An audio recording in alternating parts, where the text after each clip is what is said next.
সমালোচনার মুখে পিছু হটল ফিফা। বাতিল হলো প্রস্তাবিত বাণিজ্যিক কার্যক্রম ফিফা ফরওয়ার্ড এন্টারপ্রাইজ। নিজের অবস্থান থেকে সরে আসার সিদ্ধান্ত জানিয়েছেন ফিফা সভাপতি জিয়ান্নি ইনফান্তিনো। সবার মতামত শোনার পর এটা স্পষ্ট হয়েছে যে প্রকল্পটি সবার মধ্যে এক ধরনের মতবিরোধ ও বিভাজনের সৃষ্টি করেছে।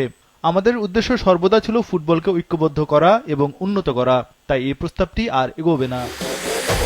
বিশ্বকাপ ফুটবলের বাণিজ্যিক স্বত্ব বেসরকারি বিনিয়োগকারীদের কাছে বিক্রির পরিকল্পনা থেকে সরে আসায় ফিফাকে ধন্যবাদ দিয়েছেন এশিয়ান ফুটবল কনফেডারেশনের সভাপতি শেখ সালমান বিন ইব্রাহিম আল খলিফা।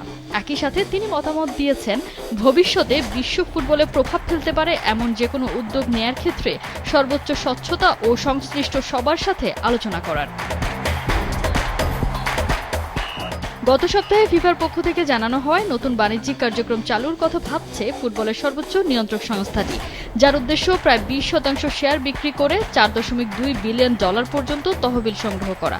এরই মধ্যে উঠে আসে এই প্রজেক্টের সাথে ডোনাল্ড ট্রাম্পের পরিবারের যুক্ত থাকার কথা। যদিও যুক্তরাষ্ট্রের প্রেসিডেন্টের দাবি, এই বিষয়ে তার সাথে ফিফা সভাপতির কোনো আলোচনাই হয়নি।